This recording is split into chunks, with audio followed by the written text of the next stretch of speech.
WhatsApp guys, आज हम देखने वाले हैं पाकिस्तान शॉक्ड। अल्लाह भैया फिर से मोदी ने प्रोटोकॉल तोड़ किया यूएई प्रेसिडेंट का भव्य स्वागत। ये वीडियो बहुत वायरल हो रही है और उनके प्रेसिडेंट इंडिया आए हुए हैं, तो देखते पूरी वीडियो होगी काफी इंटरेस्टिंग। चैनल पर अगर आप हमारे नए हो तो प्लीज सब्सक्राइब। जय हिंद, जय भारत, जय श्री राम, जरूर लिख देना 1 2 3 गो। ये वीडियो बहुत वायरल हो रही है। मोहम्मद बिन जायद अली यूएई के हैं, वो प्रेसिडेंट। मोदी जी ने कहा ऐसे होगा स्वागत, एक कल्चरल डांस भी। बड़ा वार्म वेलकम किया गया, पूरी दुनिया देखकर हैरान और परेशान हो गई। देखिए, बड़ी अफसोस की बात है कि हमारे सियासतदान को ये नौबत पे हम आ गए। सियासतदानों ने ये नौबत पे हमें लाया है। यूएई क्या मुस्लिम उम्मा नहीं है जो इंडिया में इन्वेस्टमेंट करने जा रहा है? 7वां बड़ा इन्वेस्टर है इंडिया का। ये अभी जो गुजरात समिट होने जा रहा है वाइब्रेंट गुजरात के नाम से, सूरत हाल डेफिनेटली इंतहाई पाकिस्तान फॉर सेल, ये हर पाकिस्तानी के लिए गाली की तरह है। भैया तो आखिर यही तो वजूहात है कि जिनकी बुनियाद पे हम बनाना रिपब्लिक कहलाते हैं। भारत के साथ रिलेशनशिप के बगैर आप सरवाइव नहीं कर पाएंगे, आप तरक्की नहीं कर पाएंगे। लेकिन इस तरह की चीजों के साथ आपके रिलेशनशिप बेहतर नहीं होंगे। उनको सबसे बड़ा एतराज आप पे ये है कि आप स्टेट स्पॉन्सर्ड टेररिज्म का है। उन्होंने जो है MBZ को जी इनवाइट कर लिया है और ये उनकी सॉफ्ट डिप्लोमेसी, सॉफ्ट पावर भी है। ऐसे तो नहीं कहते कि वो आजकल जो है दुनिया के सबसे मोस्ट इन्फ्लुएंस लीडर के तौर पर माने जा रहे हैं। इंडिया की पॉलिसीज एडहॉकिज्म के ऊपर नहीं चलती, वो कंसिस्टेंटली काम करते हैं। अब उनको फायदा नजर आ रहा है तो दूसरे मुल्क की जो स्टेट्स हैं वहां जाके इन्वेस्टमेंट कर रही हैं। आखिर इतना बड़ा वो पैकेज दे रहे हैं तो तब वो इन्वेस्टमेंट कर रही हैं, क्योंकि उन्हें ये पता है, एश्योरेंस है, कंफर्मेशन है कि हमारी इन्वेस्टमेंट यहाँ डूबेगी नहीं। लेकिन अगर हम बात करें यूएई और पाकिस्तान के रिलेशनशिप की तो ये बहुत ज्यादा कमजोर होते दिखाई दे रहे हैं। ना तो वो यहाँ पर आते हैं। नमस्ते दोस्तों, जय हिंद। हिंदुस्तान स्पेशल में आपका स्वागत है। दोस्तों, भारत और संयुक्त अरब अमीरात के बीच रिश्ते लगातार मजबूत होते चले जा रहे हैं। इसी बीच यूएई के राष्ट्रपति मोहम्मद बिन जायद अल नहायन मंगलवार को अहमदाबाद एयरपोर्ट पहुंचे। यहाँ पर प्राइम मिनिस्टर मोदी ने सारे प्रोटोकॉल तोड़ उनका भरपूर स्वागत किया। यूएई के राष्ट्रपति की एयरपोर्ट की तस्वीरें इंटरनेट पर खूब वायरल हो रही है। यूएई के राष्ट्रपति मोहम्मद बिन जायद अल नहायन वाइब्रेंट गुजरात ग्लोबल समिट में हिस्सा लेने के लिए आए हुए हैं। उन्होंने यहाँ से प्राइम मिनिस्टर मोदी के साथ एक रोड शो भी किया। यूएई के राष्ट्रपति के अहमदाबाद पहुंचने पर उनको तगड़ा गार्ड ऑफ ऑनर भी दिया गया। इससे पहले प्राइम मिनिस्टर मोदी ने 10वें वाइब्रेंट गुजरात वैश्विक शिखर सम्मेलन की पूर्व संध्या पर वाइब्रेंट गुजरात वैश्विक व्यापार प्रदर्शनी 2024 का उद्घाटन किया। प्रदर्शनी में कुल 20 देश शिरकत कर रहे हैं। इसकी शुरुआत वाइब्रेंट गुजरात शिखर सम्मेलन के ठीक पहले हुई है। अब पाकिस्तानी मीडिया यूएई के राष्ट्रपति का भारत में ऐसा भव्य स्वागत देख जला भुना बैठा है। तो चलिए दोस्तों, आज की वीडियो की तरफ चलते हैं। Thanks so much. आज हम बात करेंगे MBZ, मोहम्मद जैद बिन अल नयान, जो कि यूएई के प्रेसिडेंट हैं। उनका गुजरात में प्राइम मिनिस्टर नरेंद्र मोदी के साथ रोड शो आ रहा है 9 जनवरी को।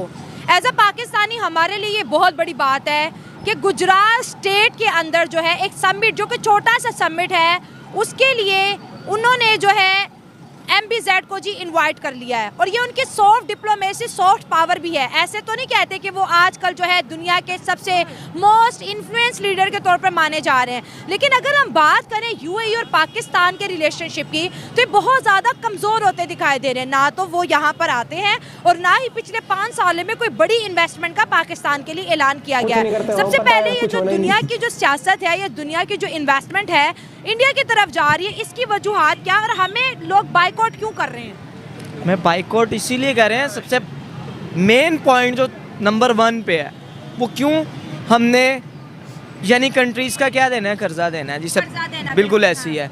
अमेरिका का देना है, दुबई का देना है, सऊदीया का देना है, जितनी भी कंट्रीज हैं हमने उनका क्या देना है, कर्जा देना है। आपने भी देना है, मैंने भी देना है, एवरी पर्सन ने, हर पाकिस्तान ने। जो छोटा सारा बच्चा पैदा भी हो रहा है, न्यू बॉर्न बेबी, उसने भी पे करना है। ठीक है, जितने भी प्रेसिडेंट हैं एवरी कंट्रीज के, वो इसलिए पाकिस्तान आने में डरते हैं। एक तो यहाँ पे क्या होते हैं, ब्लास्ट बहुत ज़्यादा, सिक्योरिटी नहीं है। हमारी जो पुलिस है, पंजाब पुलिस है, एवरीथिंग वट एवर एक्सेट्रा, कुछ भी है, वो क्या है, सिंसियर नहीं है।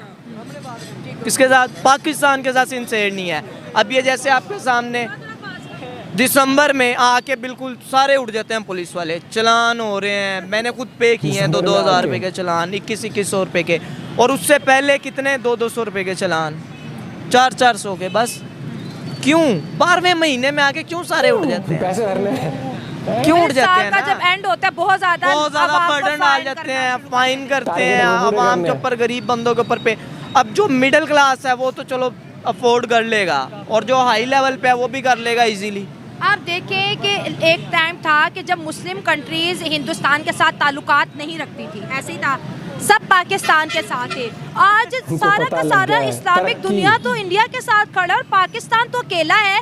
हम इन चीज़ों को अपनी मीडिया पे क्यों डिस्कस नहीं करें कि आखिर हम क्यों इस दौड़ में पीछे रह रहे हैं? कोई ना हमें मिला रहा है अपने साथ, ना कोई पैसा हमारे मुल्क में ला रहा है, और ना ही कोई बाहर का जहाज हमारे मुल्क आ रहा है। क्यों?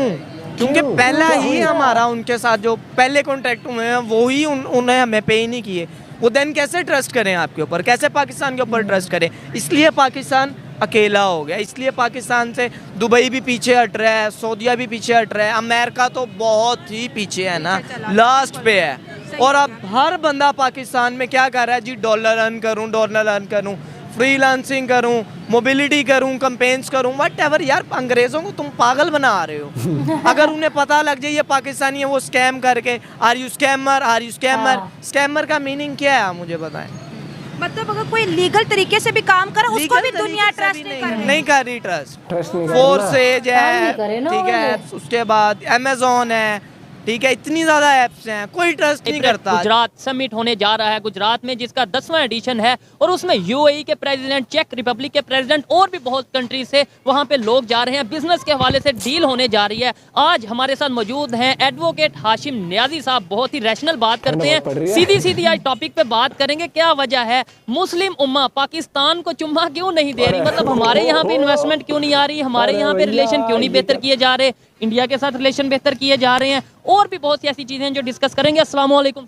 वालेकुम अस्सलाम। कैसे हैं? Fine well. सबसे पहले तो ये बताना चाहूंगा कि आपकी जो पहले हमने रिकॉर्डिंग एक वीडियो टॉपिक किया था वो बहुत पसंद किया गया, हिस्ट्री के हवाले से खास तौर पे जो आपने बातें की। शुक्रिया, बहुत शुक्रिया। आज मैं ये चाहूंगा कि डायरेक्टली कुछ ऐसी चीजें हैं जिनके ऊपर डिस्कस किया जाए कि हमें ये बताया जाता है जी पूरी दुनिया के मुसलमान एक हैं, मुस्लिम उम्मा, और ये सारा कंसेप्ट हमें बताया जाता है। यूएई क्या मुस्लिम उम्मा नहीं है जो इंडिया में इन्वेस्टमेंट करने जा रहा है? 7वां बड़ा इन्वेस्टर है इंडिया का। ये अभी जो गुजरात समिट होने जा रहा है, वाइब्रेंट गुजरात के नाम से, क्या कहना चाहेंगे? हमारे यहाँ पे ऐसे समिट क्यों नहीं होते? कि इंडिया की पॉलिसीज एडहॉकिज्म के ऊपर नहीं चलती, वो कंसिस्टेंटली काम करते हैं। अब उनको फायदा नजर आ रहा है तो दूसरे मुल्क की जो स्टेट्स हैं वहां जाके इन्वेस्टमेंट कर रही हैं। आखिर इतना बड़ा वो पैकेज दे रहे हैं तो तब वो इन्वेस्टमेंट कर रहे हैं, क्योंकि उन्हें ये पता है, एश्योरेंस है, कंफर्मेशन है कि हमारी इन्वेस्टमेंट यहाँ डूबेगी नहीं। और गुज़िश्ता कई सालों का अगर इंडिया का आप ट्रैक रिकॉर्ड निकाल के देखें तो वहाँ दुनिया जहान की मल्टीपल कंपनीज काम कर रही हैं। कभी आया है आपके सामने कि उनका ये फड्डा पड़ गया, उनका ये फड्डा पड़ गया, या वो ये क्लेम कर रही हूँ कि इंडिया के जो फाइनेंसर हैं या इंडिया के जो बिजनेसमैन हैं उन्होंने हमारे साथ चीट कर दिया है, फ्रॉड कर दिया है, धोखा कर दिया? इस तरह की कोई स्टेटमेंट होना तो ये चाहिए था कि पाकिस्तान अगर एटम बम रखता है या एटॉमिक पावर है तो यहाँ तो ज़्यादा खुशहाली होनी चाहिए। अगले इन्वेस्टर को तो यहाँ ज़्यादा एश्योरेंस होनी चाहिए कि यार एटम बम वाला मुल्क है, ये टूटेगा नहीं, इसके अंदर किसी किस्म की कोई ऐसी पॉलिसीज नहीं आएंगी। और सबसे ज्यादा बुरा हाल एटमी मुल्क का ही है, एटमी मुल्क। भाई देखो, जिस देश के अंदर गवर्नेंस में अगर आर्मी घुस जाती है और डेमोक्रेसी सिर्फ नाम की डेमोक्रेटिक देश के अंदर, बिजली बिल वाला जो इशू होता है वो भी आर्मी सॉल्व करती है। देखो सॉल्व तो करती नहीं। अरे भैया ये देखो ना, मतलब उसमें भी कि डेमोक्रेटिक कंट्री में आर्मी का इंटरफेरेंस इस तरीके से कि डेमोक्रेसी ही को ही जब मन करे हटा देते हैं। एक कौन सा बहुत डिफिकल्ट है, सुपारको में आर्मी वाले बिठा रखे हैं। भैया ये तो गजब देश है, हर जगह तरक्की वाली बात आती है। और मोदी जी ने भाई साहब ये दिखाया है कि इज्जत दोगे इज्जत मिलेगी। और ये चीज आप देखो, इंडिया क्या है, हिंदू राष्ट्र है ना, क्योंकि मेजॉरिटी जो पॉपुलेशन है हिंदू है। यूएई मुस्लिम मुल्क है, लेकिन दोस्ती फिर भी क्यों है दोनों देशों में?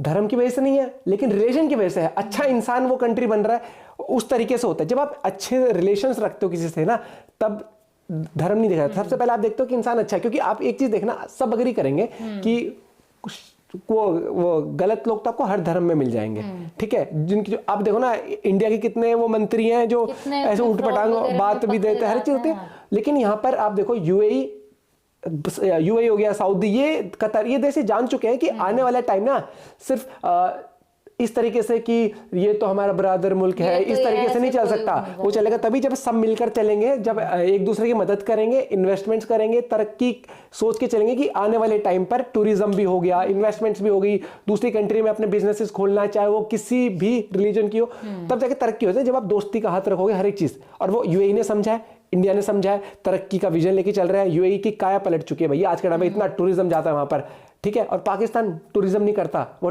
टेररिज्म करता है। यही चीज फर्क हो जाती है, आप किस सोच से चल रहे हो।